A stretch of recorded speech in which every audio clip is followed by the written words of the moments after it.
So let's begin with the first short question. What are osmoregulators and osmoconformers? अब वो सीधा सीधा आपसे दो चीज़ों की बात कर रहे हैं कि osmoregulator क्या होते हैं और osmoconformers क्या होते हैं. शॉर्ट क्वेश्चन है, आपने पहले हेडिंग देनी है osmoconformers की और बता देना है कि वो वाले एनिमल्स जो अपना ऑस्मोटिक कंसंट्रेशन बॉडी फ्लूइड्स की चेंज कर सकते हैं according to the surrounding medium, उनको हम osmoconformers कहते हैं. और osmoregulators की भी हेडिंग देंगे, उसमें आप बताएंगे कि वो एनिमल्स जो एक इंटरनल ऑस्मोटिक कंसंट्रेशन को जो है मेंटेन कर सकते हैं, that could be different from the outside medium या एनवायरनमेंट, उनको हम ऑस्मोरेगुलेटर कहते हैं. या आप लिख दें, that would be more than enough for this short question. The next question is name of the organs of the urinary system and write their major functions. अब आपसे ये पूछ रहे हैं कि आपने ऑर्गन्स के नाम बताने हैं यूरिनरी सिस्टम के, उनके जो मेजर फंक्शंस हैं वो बताने हैं. अब ऑलवेज रिमेंबर कि this is a short question, आपने पूरे पैराग्राफ नहीं लिखने. What you will do is कि आप कंपोनेंट्स की हेडिंग देंगे, components of human excretory system, फिर आप उसके नीचे बताएंगे कि वो क्या होता है और फिर कंपोनेंट्स में बताएंगे किडनीज हैं, यूरेटर्स हैं, यूरिनरी ब्लैडर है, यूरेथ्रा है. फिर एक एक लाइन में 3-4 वर्ड्स में आपने उनका जो है फंक्शंस बता देने हैं.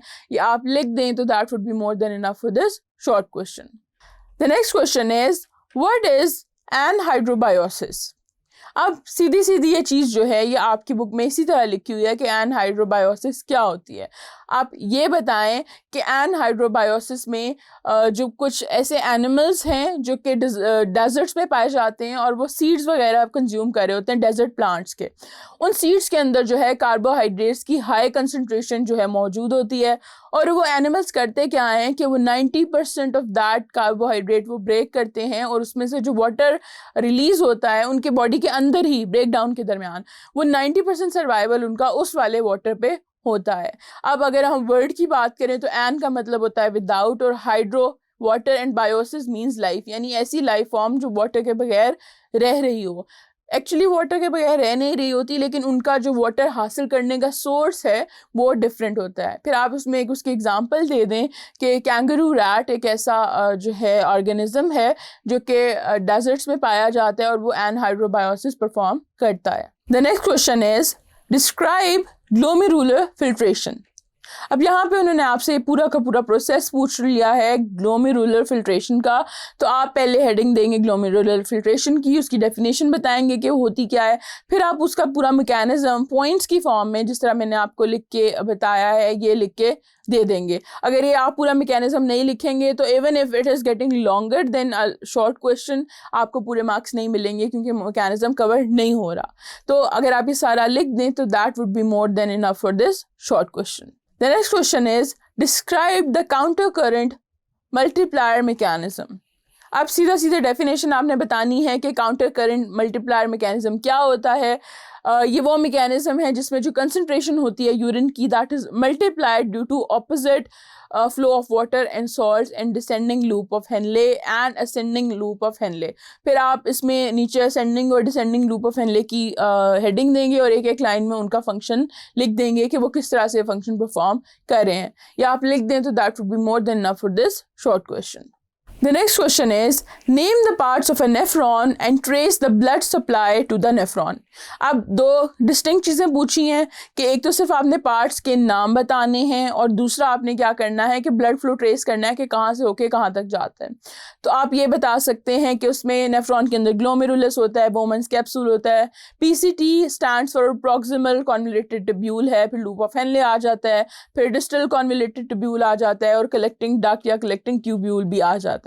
फिर आप ब्लड फ्लो ट्रेस करेंगे, वो कैसे करेंगे कि हार्ट से एओर्टा में ब्लड आता है, वहाँ से इंटरलोब्यूलर आर्टरीज में जाता है, वहाँ से अफेरेंट आर्टेरियोल्स के पास जाता है, वो कैपिलरीज में कन्वर्ट होते हैं और लेटर ऑन वो कैपिलरीज मिलके दोबारा क्या कर देती हैं ग्लोमेरुलस बना देती हैं.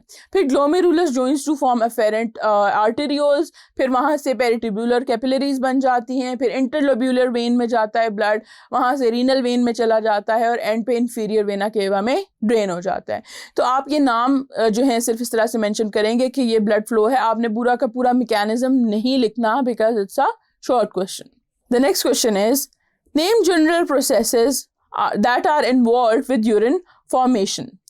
अब आपसे सीधा सीधा उन्होंने प्रोसेसेस के नाम पूछे हैं, तो आप बता सकते हैं the formation of urine involves glomerular filtration, tubular reabsorption and tubular secretion. ये 3 मैकेनिज्म हैं जो इन्वॉल्व होते हैं। अगर आप चाहें तो इनकी फर्दर डिटेल्स भी लिख सकते हैं कि ये कहाँ कहाँ पे हो रहे हैं, बट अगर आप ये भी लिख देंगे तो that would be more than enough for this short question. The next question is describe urinary track infection.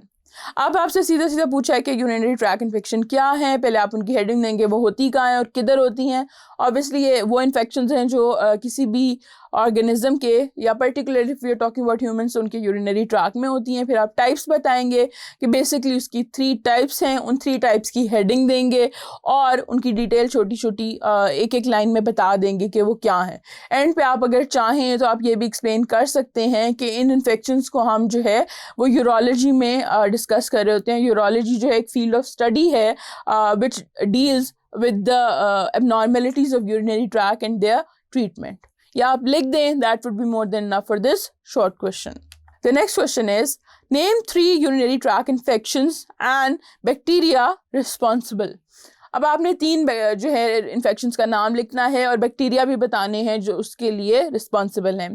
तो आप बताएं कि 3 बैक्टीरिया हैं, कौन से, एशेरिशिया कोलाई है, निजेरिया गोनोरिया है और ट्रेपोनेमा पैलाडियम है। फिर अब ये डिजीजेस कौन सी कॉज करते हैं, यूटीआईज कॉज कर रहे होते हैं, ये यूरिथ्राइटिस कर रहे होते हैं, गोनोरिया कर रहे होते हैं, सिफिलिस कॉज कर रहे होते हैं। ये आप लिख दें, रिस्पेक्टिवली ये लिखा हुआ है तो आप लिख दें। That would be more than enough for this short question. The next question is what are the causes of kidney failure. अब आप बताएं कि कॉजेज क्या हैं। क्रोनिक भी हो सकते हैं और एक्यूट भी हो सकते हैं। क्रोनिक क्या है, bacterial infections, high blood pressure, diabetes mellitus. और एक्यूट क्या है कि हेमोरेज हो जाए, कोई ऑब्स्ट्रक्शन हो जाए यूरेटर्स की, ब्लैडर या किडनी स्टोन्स हो, नेफ्राइटिस हो। ये सारी चीज़ें जो हैं ये एक्यूट रीनल फेलियर का कॉज बन सकती हैं। तो ये सब कुछ लिख दें and that is well and good. The next question is by what physical processes do solutes enter or leave the blood during dialysis? अब वो ये पूछ रहे हैं कि कौन से ऐसे प्रोसेसेस हैं जो कि इन्वॉल्व होते हैं डायलिसिस में, कि सॉल्यूट जो हैं वो एंटर और लीव कर रहे होते हैं ब्लड में से, किस मैकेनिज्म के थ्रू। तो फिर आप ये बता सकते हैं कि जो डायलाइजेट है, जो फ्लूइड है पर्टिकुलर जिसके थ्रू हम डायलिसिस परफॉर्म करते हैं, वो कुछ खास सब्सटेंसेस हैं, मिनरल्स हैं जिनको अट्रैक्ट करता है, जैसे कि इलेक्ट्रोलाइट्स हैं, वेस्ट बाय प्रोडक्ट्स हैं।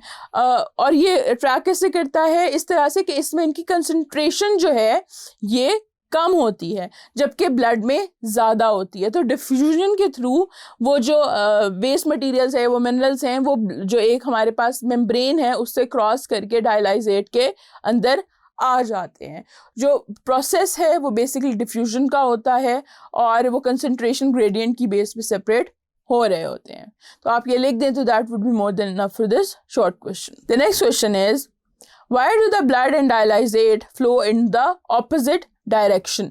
अब वो आपसे ये पूछ रहे हैं कि ये क्यों ऑपोजिट में जा रहे होते हैं। इसलिए कि हम वहाँ पे काउंटर करंट फ्लो मैकेनिज्म को जो है वो रेप्लिकेट कर रहे होते हैं। जिस तरह हमारे नॉर्मल नेफ्रॉन्स के अंदर ये काम हो रहा होता है, इसी तरह हम जो डायलिसिस है उसके अंदर भी ये कर रहे होते हैं। इसकी वजह से एक ये तो हमें एक स्टीप कंसंट्रेशन ग्रेडियंट जो है वो मेंटेन करने की फैसिलिटी देता है और it enhances the rate of attraction and transport of molecules with much faster rate. अगर हम एक ही डायरेक्शन में कर रहे हों तो वो रेट बहुत स्लो हो जाता है, ऑपोजिट में हो तो वो रेट ज़्यादा हो जाता है। That is why we do that. तो ये आप रीज़न लिख दें and that is more than enough. The next question is suggest 2 problems that might occur if the dialysate was pure water। अब आपने 2 रीजंस बतानी है कि क्यों हम प्योर वाटर को यूज़ नहीं कर सकते।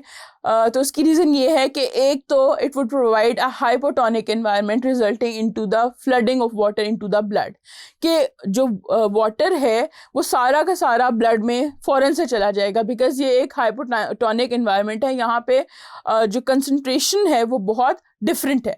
और दूसरी बात क्या होगी कि it will eventually affect the blood composition और पीएच, क्योंकि इतना ज़्यादा पानी जब ब्लड में फ्लड हो जाएगा तो वो ब्लड की कंपोजिशन, उसका जो ओवरऑल कंटेंट है, जितना उसमें वाटर होना चाहिए उससे कहीं ज़्यादा अंदर चला गया और वो पीएच को भी इम्पैक्ट कर रहा होगा। इसलिए हमने कोई ऐसा डायलाइजेट यूज़ करना होता है जो रादर ब्लड में से चीज़ों को अपनी तरफ खींच सके, ना कि खुद जो है वो ब्लड के साथ शामिल हो जाए।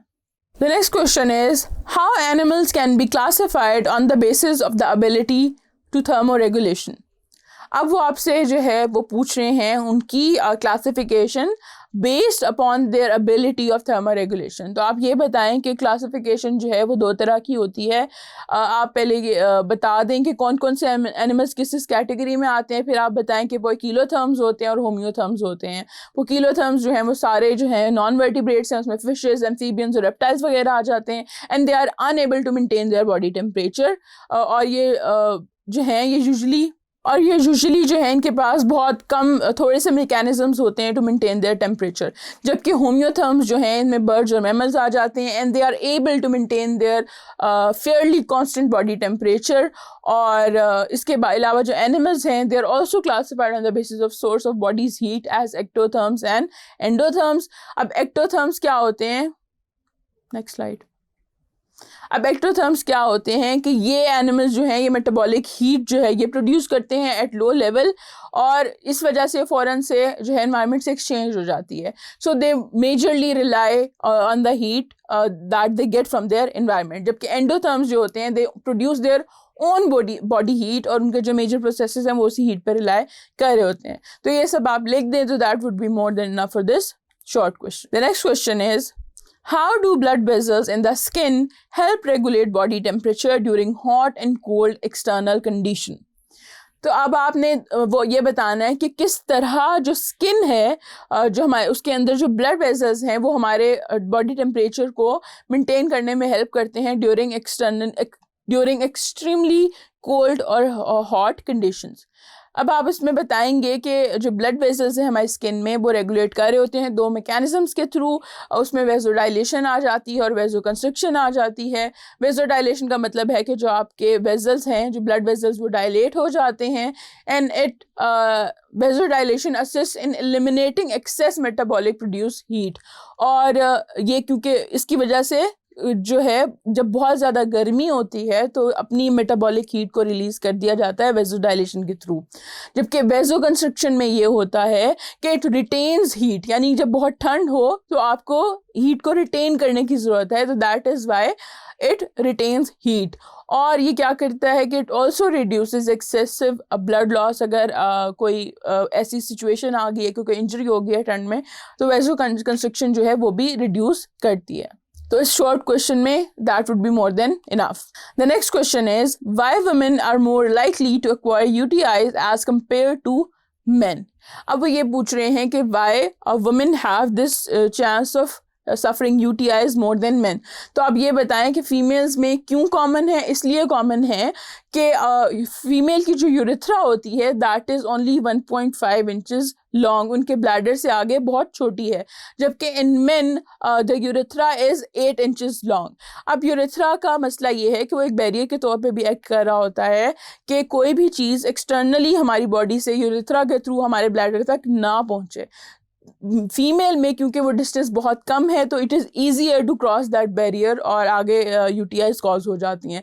मेल में दे आर ऑलमोस्ट लाइक उसके चांसेस जो हैं वो बिल्कुल नहीं होते होने के, क्योंकि इट्स 8 इंचेस लॉन्ग और इतनी दूर तक जो पैथोजेंस वगैरह हैं वो ट्रैवल नहीं कर सकते with the help of urethra. That is Y ये चांसेस होते हैं। ये आप रीज़न लिख दें तो that would be more than enough for this short question.